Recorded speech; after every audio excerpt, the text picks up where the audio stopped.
Ya, tidak ada resikonya ketika Anda tidak mampu mengangkat telepon. Justru beresiko ketika Anda mengangkat telepon. Kebalik kan? Kalau kata debt collector,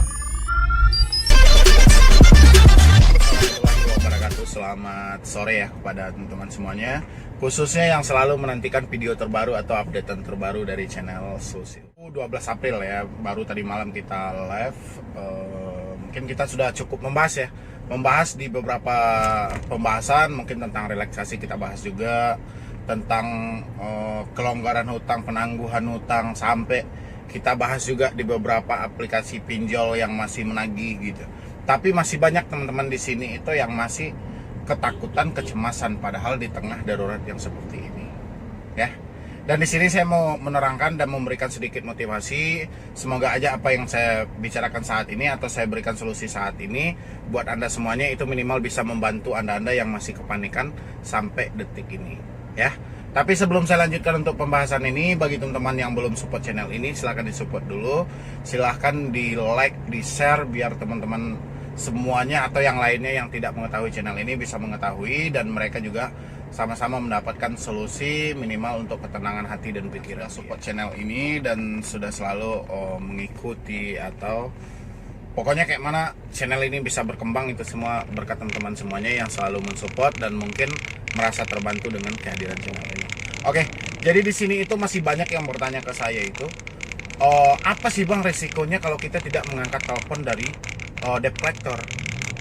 Ya, apakah kita bisa dipenjara atau kita benar akan dipidana? Soalnya ini saya mau dipolisikan, kan seperti itu ya. Jadi berisiko nggak untuk mengangkat kalau kita tidak mengangkat telepon? Terus saya pernah bikin video resiko ketika Anda mengangkat telepon, dan saya juga pernah membuat video resiko tidak mengangkat telepon. Jadi semuanya itu yang Anda tanyakan itu sudah pernah saya bahas sih. Tapi di tengah COVID-nya saat ini, di tengah krisisnya ekonomi saat ini, itu masih banyak dari teman-teman itu yang masih ketakutan, kecemasan, padahal bahaya mengancam dirinya masing-masing, dia juga tetap masih memikirkan hutang dia gitu loh. Ya, gimana nggak bahayanya gitu loh. Saat ini kondisinya sedang darurat, ya. Dari pihak pemerintahan berusaha kayak mana ini cepat teratasi, sementara dari masyarakatnya itu sibuk memikirkan hutangnya gitu loh. Sudah jelas-jelas ini di tengah krisis seperti ini, ya. Kalau di satu sisi oke, dari cara penanggung-jawaban kalian, karena rata-rata kalau kita yang hutang ya kita yang bayar kan gitu. Tapi di tengah situasi seperti ini, apakah keadaan kalian mendukung atau keadaan Anda itu mendukung untuk melakukan pembayaran hutang Anda gitu? Ya. Saat ini keadaan yang menghukum Anda, bukan diri Anda gitu loh. Ya. Dan sekarang saya akan debt collector ini berpacu dari segi menelpon, dari segi mendatangi. Kalau segi mendatangi mungkin dia beranggapan karena orang di rumah aja, jadi semua orang akan ketemu. Kalau mereka mendatangi, jadi seakan-akan berpacu. Ini tanpa kecuali ya. Ini nggak harus dari pinjol aja, pokoknya hampir semua debt collector mendatangi para debitur atau nasabah dia yang gagal bayar. Untuk apa di sini? Ya, konsepnya juga sama. Jemput tagihan apalagi. Debt collector tidak mau tahu. Mau situasi sulit, mau situasi tidak sulit, yang jelas hutang bayar. Sekarang tanya ke diri Anda, mampu atau tidak Anda membayar hutang saat ini?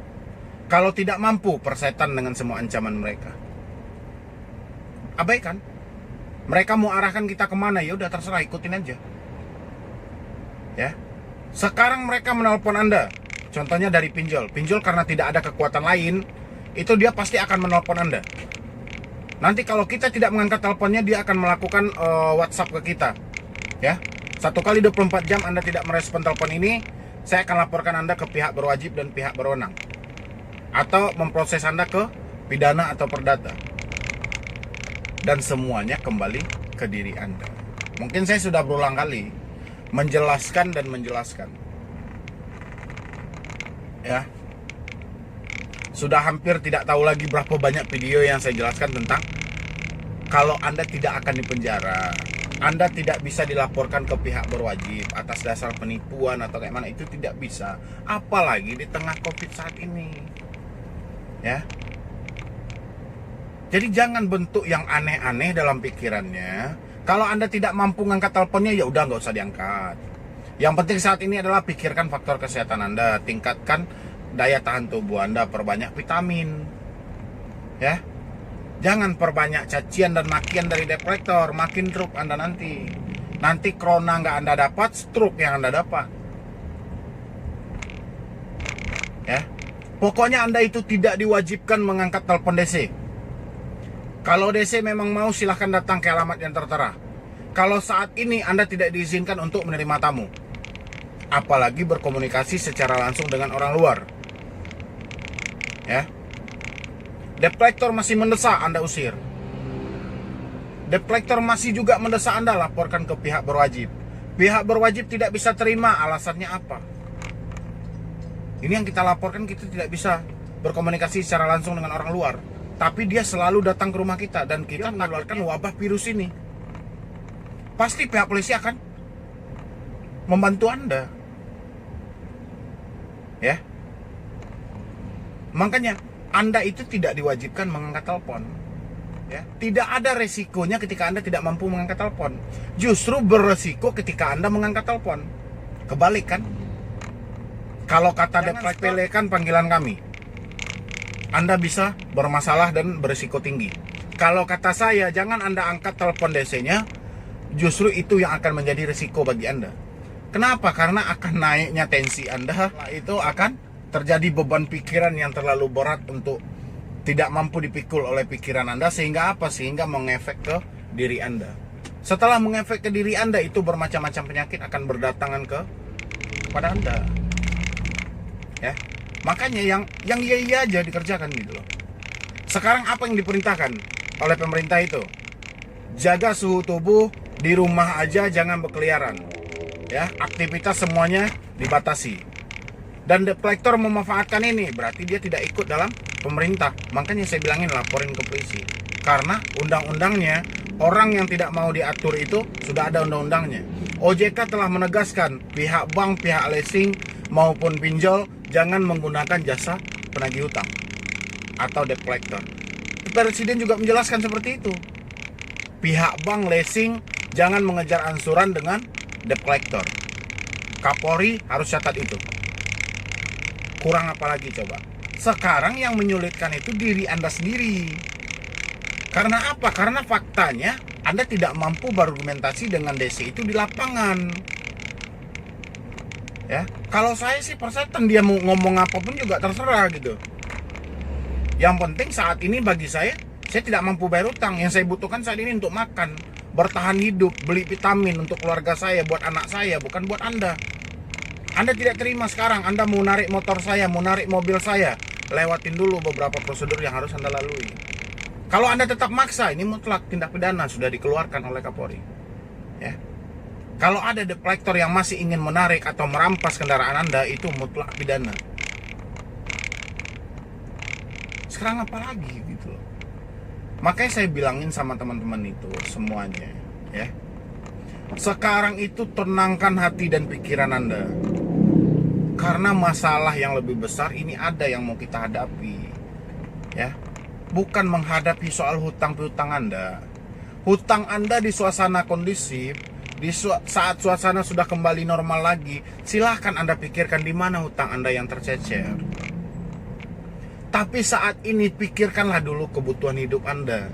Kebutuhan untuk Anda tetap bertahan hidup meskipun di tengah masalah yang saat ini.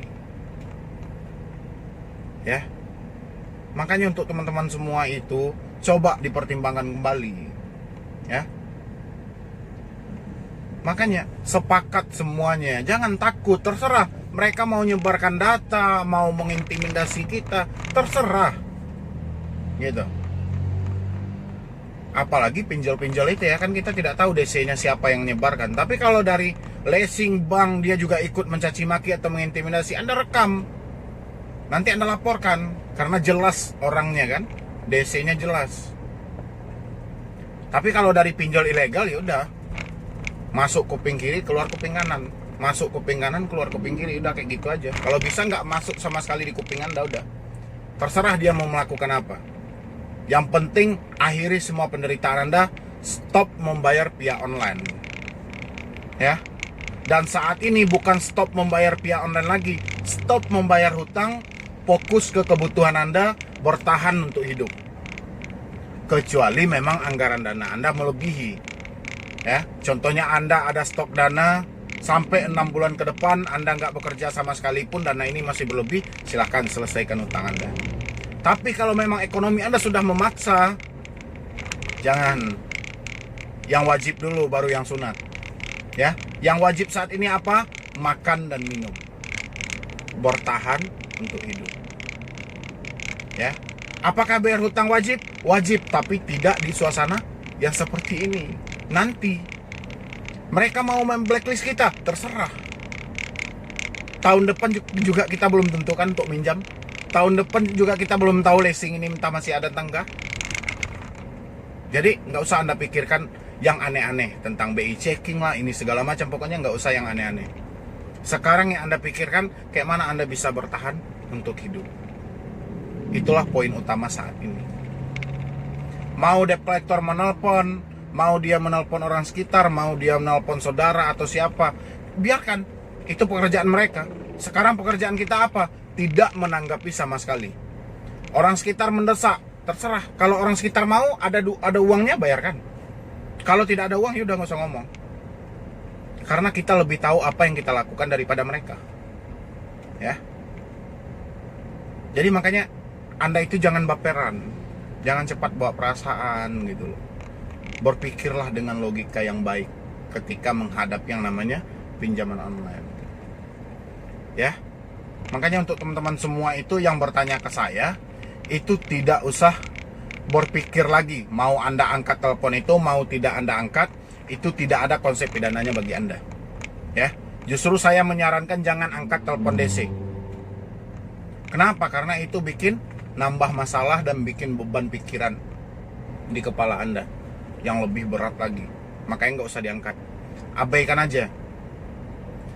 Mau dia ngancam mau ke polisi atau apa, itu konsepnya cuma ancaman aja. Dia hadir aja nggak berani, gimana mau melapor polisi gitu loh. Ya. Yang jelasnya Anda tidak akan diproses secara perdata. Karena tidak semudah membalikan telapak tangan. Ya. Ada DC yang bercerita bahwa dia akan memproses Anda secara perdata, tantang mereka kembali. Ya, Anda jangan pernah takut, jangan pernah tunjukkan kelemahan Anda sama debt collector. Karena apa? Karena itu senjata untuk menyerang diri Anda sendiri. Kalau bisa Anda itu bikin gerakan yang tak terduga, yang tidak bisa dikendalikan oleh debt collector. Masa orang cuma tamat SMA, tamat SMP, Anda bisa dikalahkan oleh logika yang seperti itu? Mereka cuma menguasai segi pengancaman aja, dan mereka tidak menguasai yang lainnya. Makanya Anda cari juga kelemahan debt collector itu. Jangan debt collector aja yang mencari kelemahan Anda. Dan buang jauh-jauh rasa bersalah Anda yang terlalu tinggi. Ya. Penyesalan boleh, tapi tidak untuk pinjol. Saat ini Anda menyesal karena Anda telah terjebak di pinjol. Sekarang buang jauh-jauh rasa penyesalan Anda. Supaya apa? Supaya berkurang beban yang ada di hati Anda, tidak makin bertambah. Ya, kalau seperti ini Anda selalu, itu makin bertambah dia. Ya, untuk teman-teman semuanya itu harus dipikirkan gitu loh. Makanya saya bilangin selalu di video itu, ketika Anda pengen mencari sebuah solusi di YouTube, paling utama adalah tenangkan hati dan pikiran Anda dulu. Karena apa? Karena Anda akan menampung segala masukan. Kalau pikiran dan hati Anda tidak tenang, masukan sebagus apapun tidak akan bisa Anda terima. Masalah sekecil apapun Anda tidak akan bisa selesaikan. Karena apa? Karena konsepnya berada di kepala kita dan pikiran kita tidak tenang gitu loh. Ya. Jadi, memutuskan seperti itu. Meskipun Anda mencari solusi di web, di Google, di YouTube, dimanapun Anda mencari solusi tentang untuk diri Anda atau menghadapi masalah Anda, poinnya adalah tenangkan hati dan pikiran Anda dulu. Ya. Kalau untuk masalah dengan pinjol, itu saya sudah ajarkan kepada Anda, lebih baik kita malu sesaat daripada kita hancur selamanya. Ya. Atau solusi tentang bank saat ini relaksasi Anda tidak dapat, ya udah, relaksasi pribadi sudah berlaku karena ekonomi yang memaksa Anda. Sekarang pihak bank menyuruh Anda untuk melakukan relaksasi dengan Anda membayar adminnya, kalau saran saya tidak usah. Kenapa? Karena memberatkan bagi Anda. Anda membayar, hutang Anda tidak berkurang, justru hutang Anda diperpanjang. Ini cuma perpanjangan loh, hampir sama dengan pinjol. Untuk perpanjangan sampai 7 hari itu bayar sekian. Hampir sama ini. Untuk perpanjangan sampai 6 bulan ke depan kita harus bayar 3 bunga. Ya. Itu kan nggak masuk akal. Dan ditambah lagi itu tidak berkurangnya hutang kita, justru makin bertambah. Makanya yang meminta relaksasi saat ini adalah keadaan, bukan diri Anda. Nanti kalau kondisinya sudah normal, Anda silahkan bayarkan hutang Anda di mana hutang Anda yang tercecer. Kalau saat ini bertahanlah untuk hidup. Tidak ada pilihan lain. Ya, tetap ikuti instruksi dari pemerintah saja. Jangan Anda sampai berkeliaran. Ya, karena makin menyulitkan dari pemerintah nanti untuk membasmi yang namanya coronavirus. Ya. Jadi mungkin cuma itu dulu yang dapat saya sampaikan. Terlebih dan terkurangnya saya mohon maaf. Nanti bagi teman-teman semuanya yang mau berdiskusi atau konsultasi sama saya, bisa langsung di nomor di bawah ini. Atau bisa menggunakan jasa tim saya, terserah. Yang penting tidak ada paksaan. Atau Anda pengen konsultasi dan diskusi sama saya, atau minta solusi sama saya, itu gratis, tidak ada dipungut biaya apapun. Ya, tapi jangan pernah minta jasa tim. Oke? Nanti nomornya Anda bisa ambil yang ada di layar ini aja gitu. Nanti Anda bisa ambil nomornya. Ya. Dan satu lagi saya ingatkan, kalau ada yang mengatasnamakan tim saya di luar dari nomor yang ada di YouTube, itu mohon maaf, itu bukan saya. Apabila Anda komplain ke saya karena Anda telah melakukan transfer, tapi di luar nomor yang ada di YouTube dan di luar transferan atas nama saya, itu saya tidak bisa mempertanggungjawabkannya. Ya. Untuk teman-teman yang sudah masuk ke saya, karena dia bilang sudah transfer ke tim saya, tapi entah nomor rekening siapa dan nomor siapa yang dia WA sudah dia kirimin, karena itu bukan nomor kami.